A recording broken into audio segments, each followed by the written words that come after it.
Audio clip number 19۔ اس میں انشاءاللہ عز و جل آپ سورہ بقرہ کی آیت نمبر 50 سے لے کر 52 تک کی تلاوت، ترجمہ اور تفسیر صراط الجنان سنیں گے۔ بسم اللہ الرحمن الرحیم۔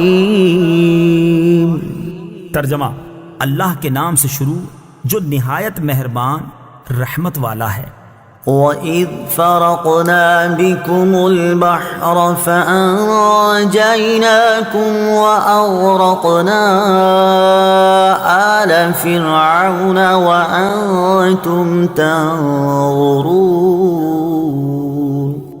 ترجمہ: اور یاد کرو جب ہم نے تمہارے لیے دریا کو پھاڑ دیا تو ہم نے تمہیں بچا لیا اور فرعونیوں کو تمہاری آنکھوں کے سامنے غرق کر دیا۔ وَإِذْ فَرَقْنَا بِكُمُ الْبَحْرَ، اور جب ہم نے تمہارے لیے دریا پھاڑ دیا۔ تفسیر صراط الجنان میں ہے یہ دوسری نعمت کا بیان ہے جو بنی اسرائیل پر فرمائی کہ انہیں فرعونیوں کے ظلم و ستم سے نجات دی اور فرعون کو اس کی قوم سمیت ان کے سامنے غرق کر دیا، جس کا مختصر واقعہ یہ ہے کہ حضرت موسیٰ علیہ السلام حکم الہی پر رات کے وقت بنی اسرائیل کو لے کر مصر سے روانہ ہوئے۔ صبح کو فرعون ان کی جستجو میں ایک بھاری لشکر لے کر نکلا اور انہیں دریا کے کنارے پر پا لیا۔ بنی اسرائیل نے فرعون کے لشکر کو دیکھ کر حضرت موسیٰ علیہ السلام سے فریاد کی۔ آپ علیہ السلام نے اللہ تعالیٰ کے حکم سے دریا پر اپنا عصا مارا، اس کی برکت سے عین دریا میں 12 خشک راستے پیدا ہو گئے اور پانی دیواروں کی طرح کھڑا ہو گیا اور ان آبی دیواروں میں جالی کی مثل روشن دان بن گئے۔ بنی اسرائیل کی ہر جماعت ان راستوں میں ایک دوسرے کو دیکھتی اور باہم باتیں کرتی گزر گئی۔ فرعون بھی اپنے لشکر سمیت ان دریائی راستوں میں داخل ہو گیا، لیکن جب اس کا تمام لشکر دریا کے اندر آ گیا تو دریا اپنی اصلی حالت پر آیا اور تمام فرعونی اس میں غرق ہو گئے، اور بنی اسرائیل دریا کے کنارے فرعونیوں کے غرق کا منظر دیکھ رہے تھے۔ انبیاء کرام علیہ السلام پر ہونے والے انعام کی یادگار قائم کرنا سنت ہے۔ فرعونیوں کا غرق ہونا محرم کی 10ویں تاریخ کو ہوا اور حضرت موسیٰ علیہ السلام نے اس دن شکر کا روزہ رکھا۔ صحیح بخاری اور صحیح مسلم میں ہے، حضرت عبداللہ بن عباس رضی اللہ تعالی عنہما فرماتے ہیں جب حضور پرنور صلی اللہ تعالی علیہ وسلم مدینہ منورہ تشریف لائے تو آپ نے دیکھا کہ یہودی عاشورہ کے دن روزہ رکھتے ہیں۔ آپ صلی اللہ تعالی علیہ وسلم نے ارشاد فرمایا، یہ کیا ہے؟ یہودیوں نے عرض کی، یہ نیک دن ہے، یہ وہ دن ہے جس میں اللہ تعالیٰ نے بنی اسرائیل کو ان کے دشمن سے نجات دی۔ تو حضرت موسیٰ علیہ السلام نے اس دن روزہ رکھا تھا۔ رسول کریم صلی اللہ تعالی علیہ وسلم نے ارشاد فرمایا، تمہاری نسبت موسیٰ سے میرا تعلق زیادہ ہے۔ چنانچہ آپ صلی اللہ تعالی علیہ وسلم نے اس دن روزہ رکھا اور اس دن روزہ رکھنے کا حکم ارشاد فرمایا۔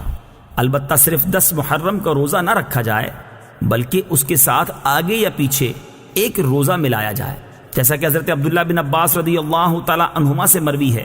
رسول اللہ صلی اللہ تعالی علیہ وسلم نے ارشاد فرمایا، عاشورہ کے دن کا روزہ رکھو اور اس میں یہودیوں کی مخالفت کرو۔ عاشورہ کے دن سے پہلے یا بعد میں ایک دن کا روزہ رکھو۔ اس سے معلوم ہوا انبیاء کرام علیہ السلام پر جو انعام الہی ہو اس کی یادگار قائم کرنا اور شکر بجا لانا سنت ہے، اگرچہ کفار بھی اس یادگار کو قائم کرتے ہوں۔ وَإِذْ وَاعَدْنَا مُوسَىٰ 40 لَيْلَةً ثُمَّ اتَّخَذْتُمُ الْعِجْلَ مِن بَعْدِهِ وَأَنْتُمْ ظَالِمُونَ ثُمَّ عَفَوْنَا عَنْكُمْ مِن بَعْدِ ذَلِكَ لَعَلَّكُمْ تَشْكُرُونَ۔ ترجمہ: اور یاد کرو جب ہم نے موسیٰ سے 40 راتوں کا وعدہ فرمایا، پھر اس کے پیچھے تم نے بچھڑے کی پوجا شروع کر دی اور تم واقعی ظالم تھے، پھر اس کے بعد ہم نے تمہیں معافی عطا فرمائی تاکہ تم شکر ادا کرو۔ وَإِذْ وَاعَدْنَا مُوسَىٰ 40 لَيْلَةً، اور جب ہم نے موسیٰ سے 40 راتوں کا وعدہ فرمایا۔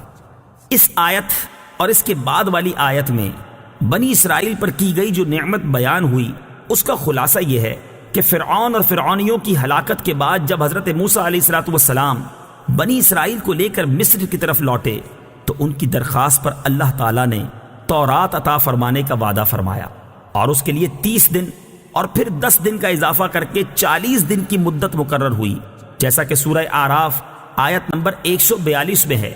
ان 40 دنوں میں ذوالقعدہ کا پورا مہینہ اور 10 دن ذوالحجہ کے شامل تھے۔ حضرت موسیٰ علیہ السلام اپنی قوم پر حضرت ہارون علیہ السلام کو اپنا نائب بنا کر تورات حاصل کرنے کوہ طور پر تشریف لے گئے۔ 40 دن رات وہاں ٹھہرے اور اس عرصے میں کسی سے بات چیت نہ کی۔ اللہ تعالیٰ نے تختیوں پر تحریری صورت میں آپ علیہ السلام کو تورات عطا فرمائی۔ دوسری طرف سامری نے جواہرات سے مزین سونے کا ایک بچڑا بنا کر قوم سے کہا، یہ تمہارا معبود ہے۔ وہ لوگ 1 مہینے تک حضرت موسیٰ علیہ السلام کا انتظار کرنے کے بعد سامری کے بہکانے سے بچڑے کی پوجا کرنے لگے۔ ان پوجا کرنے والوں میں تمام بنی اسرائیل شامل تھے، صرف حضرت ہارون علیہ السلام اور آپ کے 12,000 ساتھی اس شرک سے دور و نفور رہے۔ جب حضرت موسیٰ علیہ السلام واپس تشریف لائے تو قوم کی حالت دیکھ کر انہیں تنبیہ کی اور انہیں ان کے گناہ کا کفارہ بتایا۔ چنانچہ جب انہوں نے حضرت موسیٰ علیہ السلام کے بتائے ہوئے طریقے کے مطابق توبہ کی تو اللہ تعالیٰ نے انہیں معاف کر دیا۔ ان مرتد ہونے والوں کی توبہ کا بیان آیت نمبر 53 کے بعد آ رہا ہے۔